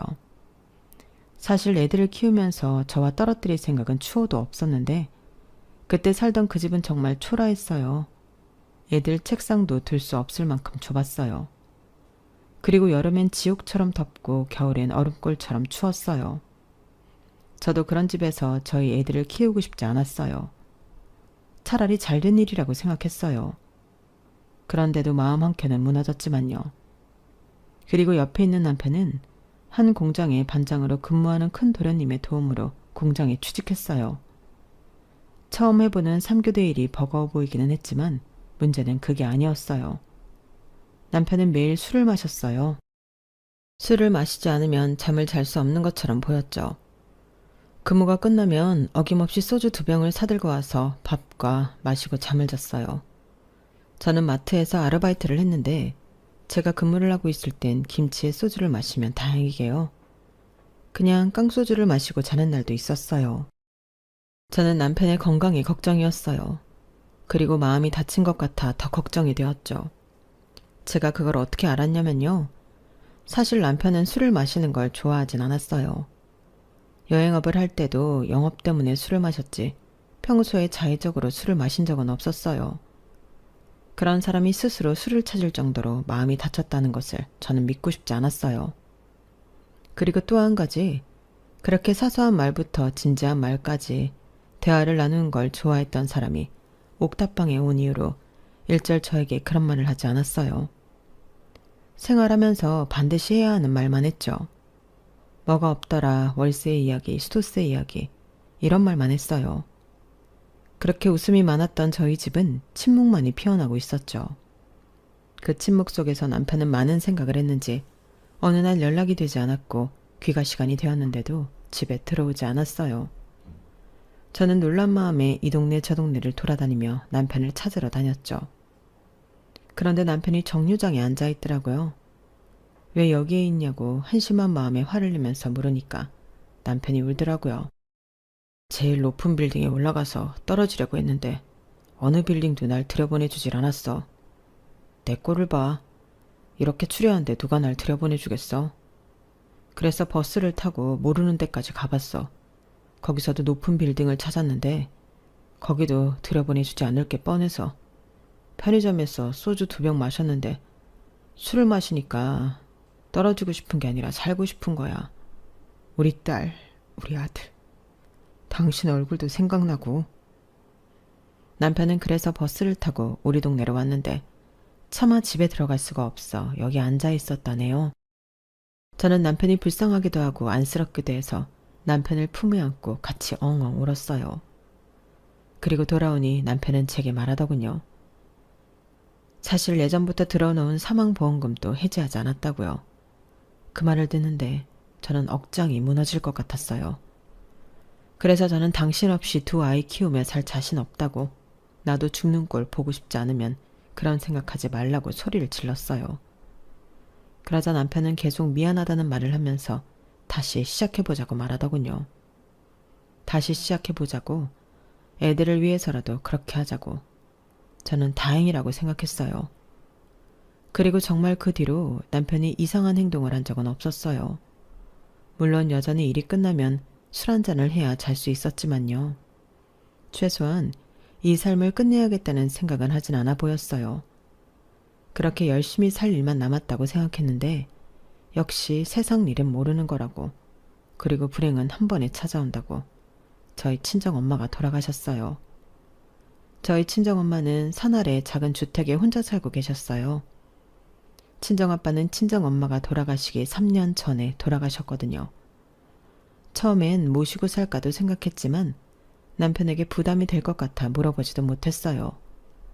그게 친정엄마가 돌아가셨다는 연락을 듣고 후회되더라고요. 차라리 모시고 살걸. 이렇게 오래 못 사실 줄 알았으면 모시고 살걸 엄청 후회했어요. 장례식장에 도착해서도 후회했고요. 서울에 사는 오빠의 얼굴을 보면서도 후회했어요. 왠지 제 책임인 것 같더군요. 그나마 제가 가까이 있으면서 친정엄마를 챙겼어야 했는데 제 일이 급급하다는 이유로 챙기지 못했으니까요. 정말 사업이 잘 되었을 때는 바빠서, 망했을 때는 망해서 친정엄마를 잘 챙기지 못했어요. 오빠는 제가 그런 생각하는 걸 아는지 괜찮다 하면서 저를 안아주었어요. 저는 오빠의 품에서 그때 울기 시작했어요. 그리고 오빠와 약속했죠. 엄마를 잘 보내드리는 일이 우리의 할 일이니 그것만 생각하자고요. 저는 마음을 단단히 먹었어요. 많은 손님들이 오셨어요. 감사하게도 남편과 사업을 하면서 알게 된 사람들도 많이 와주셨죠. 저는 인사도 하고 음식도 나르면서 슬픔보다는 감사한 마음으로 시간을 보냈어요. 그리고 시댁 식구들도 와주었어요. 큰 도련님과 큰 동서, 작은 도련님과 작은 동서, 그리고 나이가 찬 조카도 왔더라고요. 저는 감사하게 인사를 하고 절을 하고 식사를 대접했어요. 사실 미안했어요. 저희가 사업이 망하고 처음 만난 게 제 친정엄마 장례식이어서요. 사실 저희 부부가 사업을 하면서 여유가 없었어요. 경제적으로는 여유가 있었지만 마음의 여유가요. 그래서 가족들도 잘 못 챙기고 연락도 자주 안 했죠. 명절에만 겨우 얼굴을 보았어요. 저희 부부 빼고 나머지 두 형제는 잘 지냈는데 말이에요. SNS를 보거나 명절 때 이야기를 들어보면 근처에 살면서 자주 만나는 것 같더라고요. 저녁도 먹고 커피도 마시면서 말이에요. 동서 둘이서 나이도 같거든요. 호칭은 형님, 동서하지만 무척 친하게 지내요. 그래서 명절이 되면 저만 소외되는 기분이 들기도 했었죠. 그래도 그건 제가 친해지려고 여유를 내지 않은 게 문제니까 동서들을 미워하거나 그러진 않았어요. 동서들도 대놓고 저를 배척하지도 않았고요. 그리고 사업이 망하면서는 마음의 여유뿐 아니라 경제적인 여유도 없으니 아무리 같은 동네에 살고 있어도 간단히 저녁을 먹고 커피를 마실 수 없었어요. 저희에겐 그 돈이 무척 컸거든요. 그만큼 경제적인 여유가 없었어요. 그랬기 때문에 그 자리가 불편하기도 했지만 고마운 마음이 더 컸죠. 그래서 음식을 더 가져다주고 하며 제 마음을 표현했어요. 시댁 식구들은 식사를 하고 오래 머물다 갔어요. 때마침 첫날이라 조문객도 많이 없어서 저도 함께 앉아 있었네요. 그런데 시댁 식구들과 같이 오실 줄 알았던 시아버지는 오시지 않았더라고요. 시댁 식구들도 시아버지에 대한 이야기는 하지 않았고요. 그래서 제가 은근히 물어보니 바쁘셔서 이야기를 안 했다고 하더군요. 하지만 거짓말이었어요. 제가 듣기로는 남편이 시댁 식구 모두에게 메시지를 보냈다고 했거든요. 심지어 치매에 걸리신 시어머니에게도 메시지를 보냈다고요. 실수로 말이에요. 그만큼 정신없이 보냈다는 거죠. 물론 어차피 오시지 않았으니 시댁 식구들 말처럼 아예 모르고 있다고 생각하는 게 마음이 편하긴 하죠. 하지만 서운하지 않았다면 거짓말이에요. 그래도 사돈어른이 돌아가셨는데 발걸음은 몰라도 봉투나 제게 따로 연락은 해주시는 게 맞지 않나 싶었어요. 제가 그때 그런 서운한 마음을 잘 숨기지 못했나 봐요. 작은 도련님이 젓가락을 탁 놓더라고요. 에이, 형수님. 아버지가 저희보다 바쁘신 거 모르는 사람 있어요, 여기서? 그리고 지금 한창 수학철인데 아버지가 자리 비우시면 말도 잘 못하는 베트남 애들이 마음대로 과수원 엉망으로 할 텐데 알잖아요. 예전 이야기해서 미안하지만 옛날에 회사 운영할 때도 두 분 자리 비우면 밑에 애들이 마음대로 하려고 하잖아요. 그래서 통 오지도 않았으면서 뭘. 도련님이 그렇게 말하니 저도 할 말이 없었어요. 사실이거든요. 시아버지는 오래전부터 큰 과수원을 운영하시는데 딸린 직원들도 많고 노동자도 많아요. 그래야 유지가 될 정도로 넓은 과수원이거든요. 게다가 그 땅이 또 시아버지 땅이어서 벌이가 상당해요. 도련님 말대로 여기 형제들 중에서 가장 바쁘시고 가장 부자세요. 1년 365일 중 최대한 농번기 없이 많은 작물들을 가꾸어 일하시니까요. 언제나 느끼지만 남편은 시아버지 일에게 일에 대한 열정면에서 비치지도 못해요. 저는 간혹 시아버지가 몇 세 때까지 일을 하실까 생각하기도 해요. 아마 아프셔도 일을 하실 거예요. 워커홀릭은 시아버지를 위한 말일 테죠. 그러니 저는 도련님의 말도 시아버지의 행동도 이해가 되었어요. 나중에라도 연락을 주시겠지 생각하면서 시아버지에 대한 서운함을 멀리 보냈네요. 그리고 그 사이 식사를 다 했는지 식구들이 자리에서 일어났어요. 그런데 귤이나 토마토만 먹었을 뿐 음식엔 손을 전혀 안 댔더라고요. 국이나 밥도 처음 그대로였어요. 제가 그걸 빤히 보고 있자 작은 도련님이 입에 맞지 않는다고 말하더군요. 여기 장례식장은 처음인데 입에 영 안 맞네요. 보기에 좋은 떡이 먹기에도 좋은 법인데 국색도 이상하고. 형수님, 한번 먹어보고 고른 거예요? 다들 식사하러 오시는데 이건 영 아니다. 부조금 많이 냈는데 밥값은 뺄 걸 그랬네요. 작은 도련님의 그 말에 큰 도련님도 두 동서도 동의하는 듯 고개를 끄덕였어요. 특히 큰 동서가 크게 고개를 끄덕였죠. 형님, 반찬 담을 때 그릇에 덜 묻게 담으라고 해요. 이리저리 묻어서. 보기 안 좋잖아요? 수육도 너무 냄새나고. 난 아까 구역질 할 뻔했잖아. 세 사람이 고개를 끄덕였어요. 저는 당황해서 아무 말도 못했어요. 다른 분들은 식사 잘하고 간다고 말했는데, 그리고 저희 부부도 내내 식사 잘했고요. 시댁 식구들에게만 다른 접시가 준비된 걸까요? 그럴 리가 없잖아요. 그리고 그 네 사람은 제가 무슨 말을 하기도 전에 신발을 신으러 갔어요. 저희 부부도 버선발로 뛰어가 신발을 신었죠. 주차장까지 배웅할 생각이었어요. 그런데 앞에서 네 사람이 장례식 품평을 하더라고요. 음식도 별론데 여긴 주차장도 너무 협소하더라, 그치? 골목골목에 주차해야 하는데 알다시피 내 차가 크잖아. 내가 베스트 드라이버가 아니었으면 진즉 차 긁혔다고. 그리고 네 차는 세단이니까 좀 낫겠다. 아, 그러고 보니 형 차 팔았나? 아, 전에 팔았다고 했지? 그 차가 외제차였으니까 꽤 돈이 나왔겠어. 그 돈으로 옥탑방 보증금 한 거야? 아, 보증금하고 2달치 월세 냈다고? 그 정도면 많이 받았네. 요새 옥탑방도 비싸네, 비싸. 그러니까 형도 매매로 샀었어야지. 할 수 있을 때 매매로 샀으면 지금 옥탑방에서 고생할 일도 없잖아. 아닌가? 그것도 팔았어야 했나?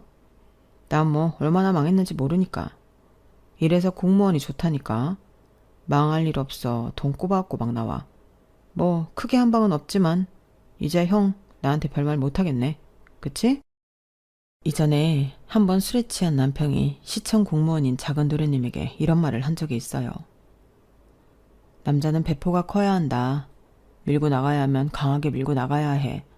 멍청하게 주는 월급 꼬박꼬박 받는 거 그것도 많이 오르지도 않고 말이야. 안정성을 추구하는 게 요새 사람들의 추구인가 보지만 그래도 남자는 한 획을 그어야 해. 너처럼 쫌생이같이 굴어서는 안 된다고. 너도 마찬가지야. 공장을 벗어나야지. 너희는 정말로 그런 마음이 없냐? 아버지 아들인데도? 도련님들은 그 말을 기억하는 것 같았어요. 저도 사실 그때 남편이 너무 오버했다고 생각하긴 했어요. 그래서 저도 그 당시 남편을 말렸고요. 그만 마시고 들어가서 자라고 했죠. 하지만 이미 들은 거 어떻게 하겠어요? 남편의 그 말이 도련님들에게 앙금으로 남은 거죠. 저는 남편을 쳐다봤어요. 남편은 담배를 입에 물고 바닥을 보고 있더라고요. 후후 연기를 내뱉는 게 힘이 없어 보였어요. 그리고 탁탁 소리가 났어요. 눈앞을 보니 도련님들도 입에 담배를 물더라고요. 처음 있는 일이었어요. 사실 이 집에서 저희 남편은 장남 장손으로 위험 있는 위치였어요. 아버지 다음 서열이자 아버지를 대신하는 사람이었죠. 어렸을 땐 더 무서웠어요.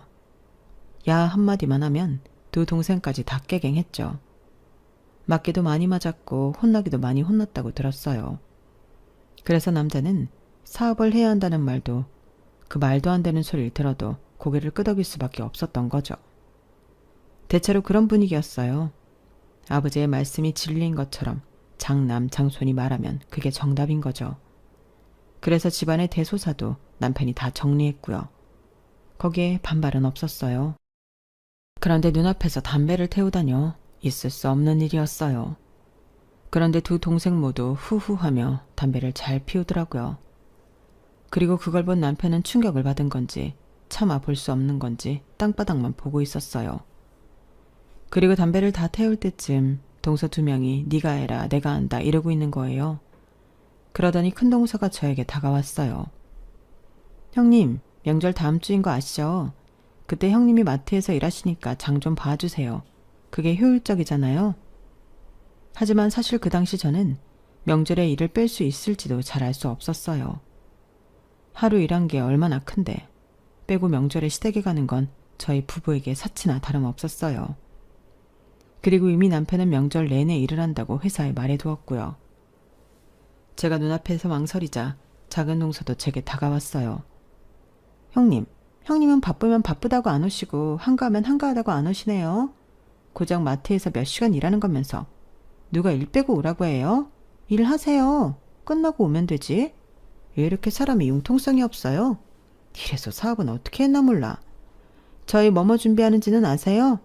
맏며느리니까 아셔야 하잖아요. 맨날 사업한다 뭐한다 해서 한 적이 없어서 모르시나? 그렇다면 커피 한 잔 사요.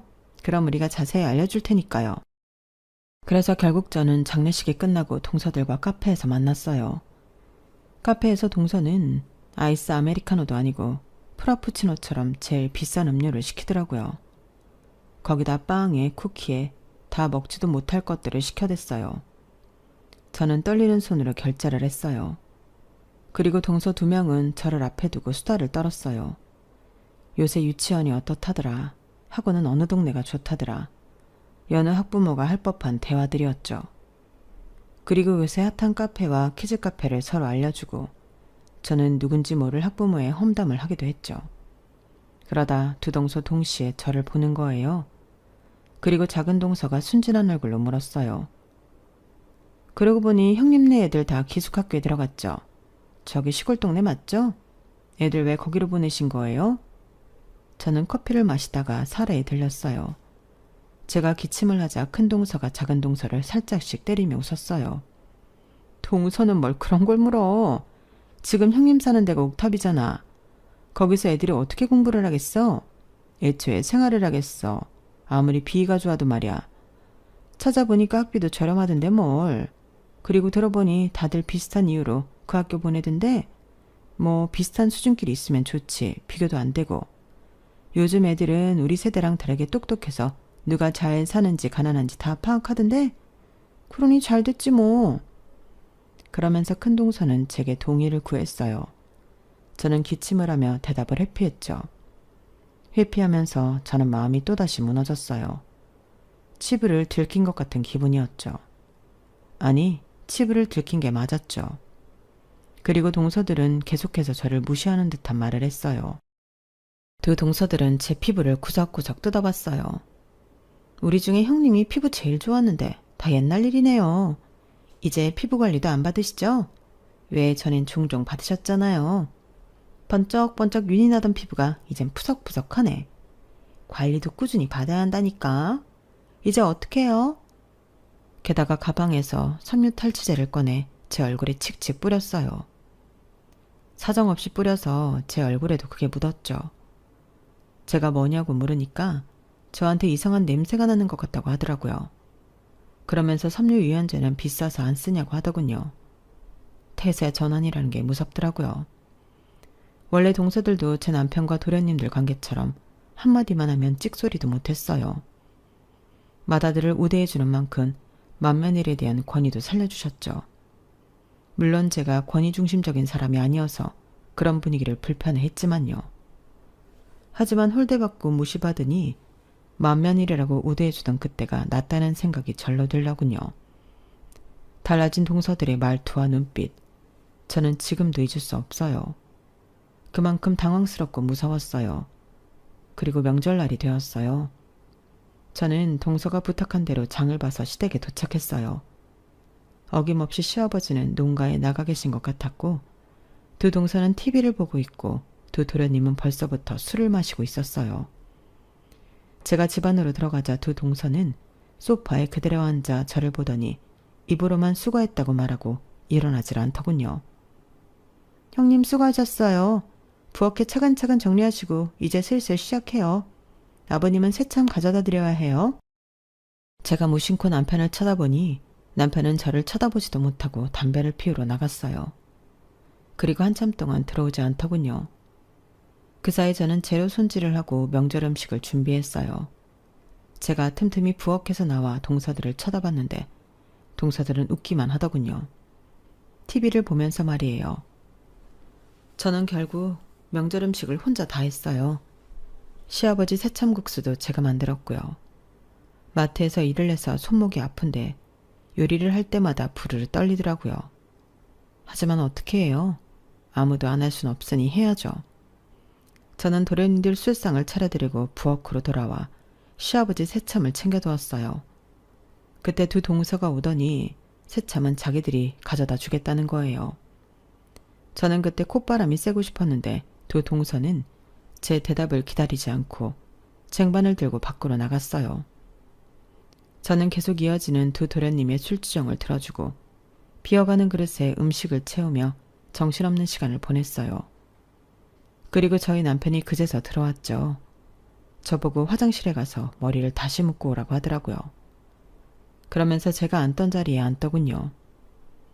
저는 화장실에서 머리를 다시 묶으면서 서러운 마음을 감출 수 없었어요. 조금 울 뻔했다면 과장일까요? 그리고 제가 머리를 정리하고 나오는데 이런 소리가 들리더라고요. 형, 아무리 형이지만 공장에선 내가 반장이야.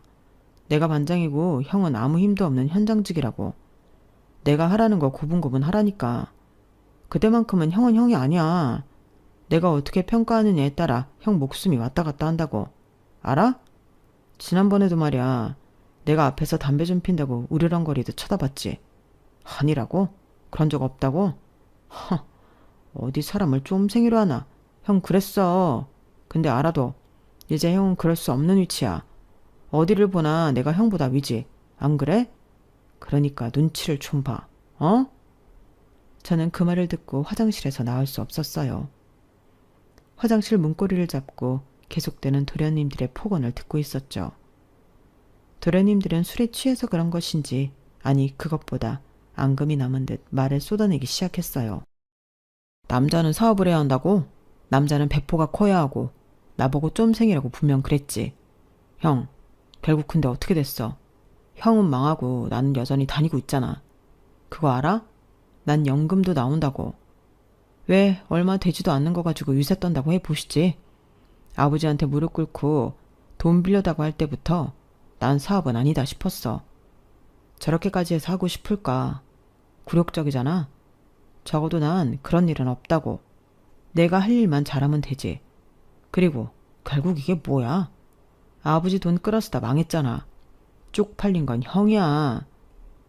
도련님들의 폭언은 동서들이 왔을 때도 계속되었고 결국 저는 중간에 화장실에서 나왔어요. 제가 있는데도 도련님들은 이와 같은 폭언을 계속하더군요. 정말 가슴이 미어지다 못해 무너져 내릴 것 같았어요. 그리고 시아버지가 일을 끝내고 오셨어요. 사실 올해가 시아버지 칠순이셔서 명절 때 상의를 하기 위해 모인 것도 있었어요. 저희는 가볍게 식사를 하고 칠순잔치에 대해 이야기를 했죠. 동서들은 좋은 호텔이 있으니 거기서 진행하자고 손님들도 최대한 많이 부르고 성대하게 하자며 의견을 모았어요. 도련님들도 그 생각에 동의하는 것 같았고요. 시아버지도 별다른 말씀을 하시지 않았어요. 저와 남편도 어떤 의견을 피력하진 않았어요. 둘 다 지쳐서 그랬던 것 같아요. 그래서 거의 동서들의 의견대로 하는 것으로 확정되는 분위기가 되어버렸죠. 그래, 너희들이 그렇게 준비하겠다니 내가 말리진 않으마. 다만 너무 유난스럽게 준비하지 말거라. 나이 먹은 게 무슨 자랑이라고. 그리고 너희들 시어머니 챙긴다고 고생하는 거 아는데 나까지 피곤하게 하고 싶진 않구나. 그러니 대강 하거라 대강. 그런데 요양원엔 따로 가는 거니? 들어보닌 그렇다고 하던데. 이왕이면 너희들 같이 가서 보는 게 좋지 않겠니? 뭐 물론 이것도 내가 강요할 수 없지만 말이다. 내가 자주 가야 하는데 너희들한테 미루는 것 같아 미안하구나. 그러자 큰동서가 시아버지의 손을 잡았어요. 아버님, 그런 말씀이 어딨어요. 그리고 저희가 다 맞는 시간이 없어서 따로 가는 거니까 너무 염려 마세요. 생각을 바꿔보면 따로 가는 것도 나쁜 건 아니에요. 어머님은 외로울 시간 덜하니 좋죠. 그리고 저랑 동서는 같이 가요. 그러니까 걱정 마세요. 그죠 형님? 형님은 일이 바쁘시니까요. 저희가 어머님은 더 잘 챙길 테니까 걱정 마세요. 시아버지는 큰동서의 손을 꼭 잡고 고마운 마음을 전하셨어요. 그리고 시아버지는 저를 보더니 상은 잘 치렀냐고 말씀하셨어요. 저는 시아버지가 그 일을 까먹으신 줄 알았는데 아니었던 걸까요? 저는 고개를 끄덕였어요. 그러자 시아버지가 이번엔 제 손을 잡으셨어요. 고생이 많았다. 내가 가보지 못해서 미안하구나. 그때 하필 수도관이 터져서 내가 없으면 안 됐다. 그리고 내가 돈 봉투를 보냈는데 적은 돈이지만 필요한 데가 있다면 쓰거라. 저는 그 말을 듣고 저도 모르게 동서들과 도련님들을 바라봤어요. 그 네 사람은 제 눈을 피하면서 허공을 보고 딴청을 하고 있었어요. 저는 그때 이 네 사람이 시아버지의 조의금을 가로챘다는 것을 알았어요. 돈의 액수보다도 그 마음 때문에 화가 났어요. 하지만 제가 그 자리에서 화를 낼 순 없잖아요. 가만히 있었어요. 그러자 시아버지가 시어머니를 칠순잔치 때 모시고 싶다고 말씀하시는 거예요. 외출이 된다면 그렇게 하고 싶다고요. 저희는 당황했어요. 시어머니의 치매 상태가 좀 심각하거든요. 가면 제 얼굴도 한참 뒤에는 알아보세요. 어떤 날엔 아예 알아보지 못하신 적도 있고요. 저는 시아버지가 시어머니의 상태를 정확히 모르시는 것 같아 걱정이었어요. 심각해진 부인의 상태를 알고 충격받진 않으실까 이런 생각도 들었고요. 그런데 두 동서가 그렇게 하자고 하는 거예요. 그래서 저희는 시아버지 칠순잔치에 치매에 걸린 시어머니를 모시게 되었어요. 그렇게 자리를 정리하고 시아버지가 방으로 들어가셨는데 제가 거실에서 모아온 그릇들을 부엌으로 가져가는 순간 동서들의 대화가 들리더군요. 동서, 솔직히 그건 아니지 않아? 어떻게 치매 걸린 노망난 할망구를 잔치에 초대하자고 하지? 물론 그 옆자리는 어머님이 앉아 계시는 게 맞지만 솔직히 지금 시어머니라고 부르기도 그렇잖아. 우리 알아보지도 못하는데 안 그래?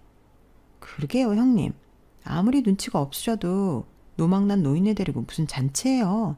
그쵸? 누구 얼굴에 먹칠하고 창피당하려고 벌써부터 등골이 오싹해요.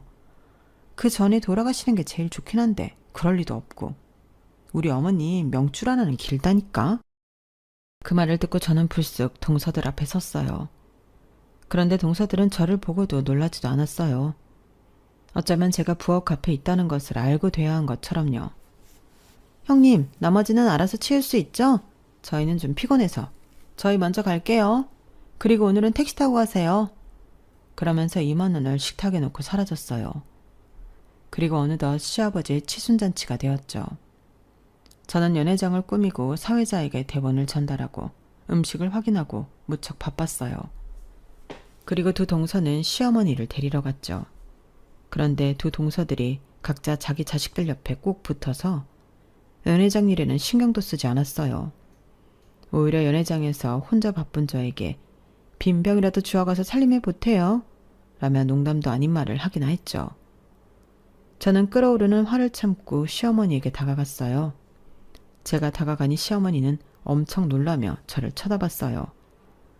저는 웃으며 한 손에는 시어머니가 입을 옷을 들고 한 손으로는 시어머니의 손을 잡았어요. 시어머니의 손이 따뜻했어요. 시어머니는 치매에 걸리기 전에도 그러셨어요. 언제나 온화하시고 따뜻하셨죠. 누구에게나 친절하셨고요. 그리고 5년 사이에 아빠 엄마 상을 치르면서 저는 시부모님에게도 애틋해졌어요. 남편을 사랑하니까 저절로 그런 마음이 들었던 것도 있지만 시부모님은 제게 한 번도 나쁘게 하신 적이 없으셨으니까요. 오히려 제가 그렇게 해드리지 못한 것에 미안함이 있었죠. 그래서 사업이 망하고 나서 매주 2번씩은 동서들과 다른 시간에 시어머니를 찾아뵈었어요. 저를 알아보지 못하셔도 밥을 떠먹여드리고 간식도 챙겨드리고 말동무도 되어드리고요. 시어머니를 생각하면 아프지 않았을 때 더 잘해드릴 걸 하는 마음이 너무 진하게 들어요. 그게 진정한 후회겠죠. 하지만 후회보다도 더 찾아뵈는 게 저를 위해서도 좋은 일이니까요. 저는 옷을 들고 시어머니와 탈의실로 들어갔어요. 탈의실에서 시어머니 옷을 벗겼어요. 그런데 저는 놀라지 않을 수 없었죠. 시어머니 온몸에 멍이 있는 거예요. 전보다는 크고 검버섯보다는 작게요. 제가 놀라서 시어머니의 온몸을 보고 있는데 동서가 들어왔어요. 호들갑을 떨면서 저를 밀치더니 자기가 할 테니 가라고 하더라고요. 저는 이상했어요. 남편은 즉시 요양원으로 택시를 타고 갔어요. 그리고 그 자리에서 저는 충격적인 이야기를 들을 수 있었어요. 처음엔 아무것도 모른다고 하던 간호사가 제가 고소하겠다고 하자 진실을 털어놨어요. 며느리라고 오는 두 사람이 할머니를 자꾸 꼬집었다고요. 제가 그 며느리가 이 사람이 맞냐고 사진을 보여줬어요. 그러자 맞다고 했어요. 저는 충격을 받아 어지러웠어요. 그리고 뒤에 있던 한 보호자가 저를 불렀어요. 그 두 사람 좀 오지 말라고 해요. 같은 며느리 맞죠? 그 두 사람 정말 독종이에요. 계속 할머니 꼬집고 괴롭히길래 제가 하지 말라니까 내가 무슨 상관이냐고 호통을 칩디다. 할머니 몸 보고 온 것 같은데 꼬집는 건 물론이고 뜨거운 건 못 드시는데도 자꾸 입으로 밀어넣고 약 먹을 시간인데도 약 제대로 주지도 않고 내 참 기가 막혀서 처음엔 딸인 줄 알았는데 며느리라길래 나도 저런 며느리 생길까 무섭디다. 아무튼 이제 오지 말라고 해요. 그 사이 행사는 진행되었어요. 남편의 말로는 자연스럽게 진행되었다고 해요. 그리고 식사를 하는 시간이었어요. 원래는 작은 동서가 시어머니의 식사를 챙겨야 했는데 자기 애들 챙기느라 시어머니 식사는 안중에도 없었어요. 그래서 남편이 작은 동서에게 물어보려고 일어났을 때 시어머니가 마이크를 잡으셨어요. 처음엔 누구도 신경 쓰지 않았는데 그때 왜 삐 소리 있잖아요. 그게 크게 울렸어요. 애들이 놀라서 울고 동서들은 애들을 달래고 난리도 아니었어요. 아, 신기하다. 큰아들 김창수, 둘째 김정수, 막내 김종수. 우리 집 주소는 화랑리 땡땡땡 번지. 거기까지 가는 버스는 282번, 286번. 아, 신기하다. 내 남편은 김대석. 다들 놀라서 마이크를 빼지도 못했어요. 시어머니는 어디에 카메라라도 있는 듯 손을 흔들었어요. 그러면서 벌떡 일어났어요. 노친네 저렇게 살고 싶을까? 아프면 다 가야 해. 산소가 아깝다. 그치 동서? 그럼요 형님. 언제 돌아가시려나 우리 어머니. 재산 받기 참 힘들다. 안 그래? 얼마나 떨어질지 모르지만 하는 데까진 해봐야지. 그런데 시아버지도 너무하지. 어떻게 재산 이야기는 한 톨도 안 하신담? 그거 다 돌아가실 때 가지고 가는 것도 아닌데 욕심도 많으셔. 안 그래? 시어머니는 호호 웃는 채를 했어요. 그 웃는 모습이 동서랑 같다는 건 동서를 아는 누구라도 알 수 있었죠. 연회장은 정막에 가까웠어요. 그리고 제가 도착했죠. 제가 연회장 문을 열고 숨을 헐떡였어요. 제가 도착했어도 시어머니는 동서들이 당신에게 한 말들을 읊고 있었어요. 동서들의 성대모사를 하면서 말이에요. 저는 그 모습을 보고 사태 파악을 할 수 있었어요. 오면서 어떤 분위기이든 사실을 고발해야겠다고 생각했는데 시어머니가 분위기를 만들어준 거나 다름없었어요. 저는 시어머니에게 마이크를 달라고 했어요. 시어머니는 제게 마이크를 주더군요. 그리고 저는 이제껏 동서들의 만행을 고발했어요. 요양원에서 들은 충격적인 말들을 고발했어요. 그리고 시어머니를 일으켜 시어머니 어깨며 팔이며 온몸에 있는 멍을 보여주었죠. 시아버지는 충격도 받으시고 화도 나셔서 잠깐 연회장을 나가셨어요. 그리고 장례는 아수라장이 되었죠. 동서들이 저에게 다가와 한마디씩 하더군요. 대체 이게 무슨 짓이에요? 행복하자고 하는 잔치에서 이게 뭐하는 쇼냐고요? 이렇게 해서 재산 가로채려고 그러죠? 언제부터 세운 계획이에요? 형님, 정말 무섭네요. 이렇게 하신다고 재산 다 받을 수 있을 줄 알아요? 시아버님을 뭘로 보시고 저희가 그렇게 노력하는데도 재산에 제자도 꺼낸 적 없는 분이라고요. 고작 이런 모함으로 저희가 상속 못 받을 줄 아세요? 그리고 저희가 했다는 증거 있어요? 있냐고요? 동서들은 자꾸 제게 증거가 있냐고 물었어요. 그래서 저는 제가 읽은 종이를 꺼내 보여주었죠. 다 간호사며 요양보호사며 다른 보호자가 쓴 증언들이었어요. 나를 욕하는 건 상관없지. 나는 지금처럼 동서에게 말할 수 있고 그만하라고 할 수 있으니까. 그래서 말인데 아버님이 주신 조의금은 어떻게 했니? 뭐에다 썼니? 그건 너무 선 넘은 거 아니야? 어디서 배워먹은 거야? 아무튼 치매에 걸린 어머님한테 화풀이하는 건 아니지 않아? 아버님 재산 이야기 안 한다고 어머님한테 이런 폭언에 폭행해. 너희가 그러고도 사람이니? 너희 그러다 아버님 돌아가시라고 고사도 지내겠다? 그리고 증거가 왜 없어? 어머님에게 나 있는 멍, 그건 어떻게 설명할 건데? 요양병원에서 그랬다고 할 거야? 그럼 요양병원은 가만히 있을 것 같아? 그 사람들이 바보가 아닌 이상 진실을 말할 거고 진실은 통하게 되어 있어. 제발 자식도 있는 사람끼리 양심을 속이지 말자. 그리고 시아버지가 연회장으로 들어오셨어요. 로드에 있는 저희를 지나쳐 당신의 자리까지 가시다니 한숨을 푹푹 쉬시더라고요. 그리고 시어머니 옆에 있는 마이크를 드셨어요. 안녕하세요. 오늘 친순잔치 주인공 김대석입니다. 먼저 이런 소란을 일으켜 죄송합니다. 저도 어쩌다 이렇게 되었는지 정말 죄송합니다.